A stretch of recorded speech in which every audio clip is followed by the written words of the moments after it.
ఒక బొబ్బులి పులి సినిమాలో ఒక డైలాగ్ ఉంది సార్, కోర్టు సీన్ ఒకటి ఉంటది. కోర్టు సీన్ ఉంటది. ఈ కోర్టు ఇచ్చిన తీర్పుని ఇంకో కోర్టు కొట్టేసి వీలుందా యువర్ ఆనర్ అని అడుగుతాడు ఎన్టీ రామారావు గారు. ఎస్, కొట్టేయొచ్చు, శిక్ష తగ్గించవచ్చు అని చెప్తాడు. అంటే కింది కోర్టు ఇచ్చిన తీర్పుని పై కోర్టు ఇచ్చిన తీర్పుని ఆ పై కోర్టు ఇచ్చిన తీర్పుని ఆ పై కోర్టు మార్పులు చేసుకుంటూ కొట్టేసుకుంటూ వెళ్ళిపోతుందా యువర్ ఆనర్ అని చెప్పి రామారావు గారు అడుగుతారు. అలాగే వ్యవస్థీకృతమైనటువంటి లోపాలు పేరుకుపోయి ఉన్నాయి సార్ భారతదేశంలో. భగవంతుడు 11వ అవతారం ఎత్తి సరిదిద్దాలి తప్ప మానవ మాతృడు ఎవడు ఇట్లా సరిదిద్దే పరిస్థితి లేదు. ఇది కలియుగం. ఒంటికాలు మీద ధర్మం నడుస్తుంది. ఆనంద్ సాగర్ గారు బయట దేశాల్లో కూడా మానవ మాతృలే ఉంటున్నారు. అన్ని దేశాల్లో నేను చెప్పను కానీ చాలా దేశాల్లో డెవలప్డ్ కంట్రీస్ లో న్యాయ వ్యవస్థలు, అట్లీస్ట్ న్యాయ వ్యవస్థలు, అక్కడ అసలు కరప్షన్ లేదని నేను అన్ను, అట్లీస్ట్ న్యాయ వ్యవస్థలు రూల్ బద్ధంగా అక్కడ ఏది ఉంటే అదే, బుక్లో ఏది ఉంటే చట్టంలో ఏ రాసుంటే దాని బద్ధంగానే పనిచేస్తున్నాయి సార్. అక్కడేం దేవుడు పైనుంచి దేవుడు వచ్చే అక్కడ ఇది న్యాయాన్ని చట్టాన్ని నిలబెట్టడం లేదు. ఎందుకంటే కొన్ని యూరోపియన్ కంట్రీస్ ఉన్నాయి. సో నేనేమన్నానంటే అది మన చేతుల్లోనే ఉంది. మనం ఆ వ్యవస్థల్ని నిర్వీర్యం చేసింది మనమే. రైట్. ఖచ్చితంగా మనిషికి ముందు మనిషి అనే స్పృహ ఉండాలి, మానవత్వం అనే ఎజెండాతో ముందుకెళ్ళాలి. తర్వాతే పార్టీలు, రాజకీయాలు, పదవులు, కోర్టులు, లేకపోతే కులాలు, మతాలు. ఫస్ట్ మనిషి మానవత్వంతో పుడతాడు. ఆ మానవత్వం అనే ఎజెండాలో బతికితే సమాజం ఉండదు. పాశ్చాత్య దేశాల్లో మీరు అన్నట్టుగా ఇది స్ట్రిక్ట్ గా అమలవుతుంది. మానవత్వం, ధర్మం, చట్టం, న్యాయం అక్కడ అమలు. ఇక్కడ ఏమవుతుందంటే మీకు ఓవర్ స్వేచ్ఛ అయిపోయింది, విపరీతమైన స్వేచ్ఛ, విపరీతమైనటువంటి దొడ్డుదారులను ఎతికేటువంటి మేధావులు ఎక్కువైపోయారు మనకి. చట్టానికి ఎక్కడ లుసుకులు ఉన్నాయో వెతికే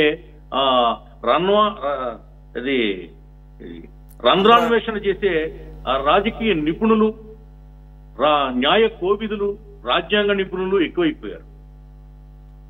లొసుకులు ఎదుగుతున్నారు కానీ అందులో ఉన్న రాజ్యాంగంలో ఉన్న గొప్పతనాన్ని బయటకు దిగట్లేదు, లొసుకుల మీద నడిచేస్తున్నారు. ఆ విధంగా సుప్రీంకోర్టులో, హైకోర్టులో కోట్లకు, వేల కోట్లకు పడగలిస్తున్నటువంటి న్యాయవాదులు ఉన్నారు.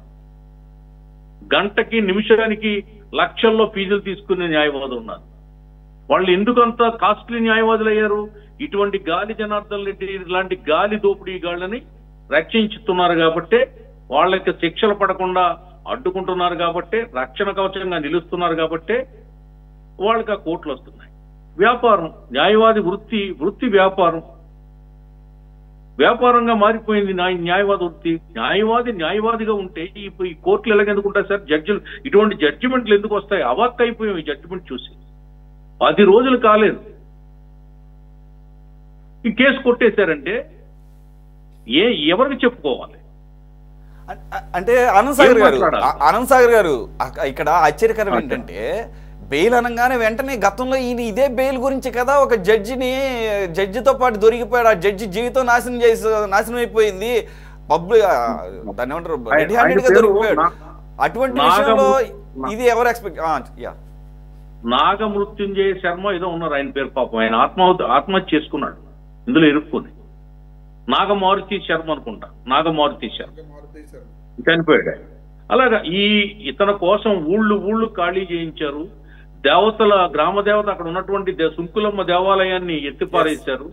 దేవతలు ఆగలేదు, మనుషులు ఆగలేదు, చట్టాలు ఆగలేదు, పోలీసులు ఆగలేదు, ప్రభుత్వాలు ఆగలేదు, జడ్జిలు ఆగలేదు. గాలి జనార్దన్ రెడ్డి దోపిడీ ముందు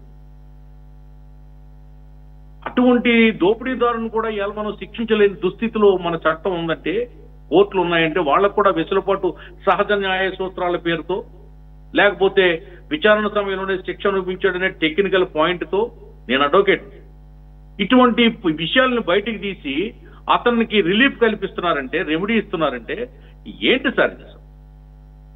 ఇక రాబోయే తరాలు ఈ దేశంలో న్యాయాన్ని మచ్చుకైనా చూడగలుగుతారా? మచ్చుకైన న్యాయం అనేది ఇక్కడ దొరుకుతుందా ఈ దేశంలో? దీన్ని అందరూ ఖండించాలి. బాగా చెప్పారు సార్, రైట్లీ సైడ్.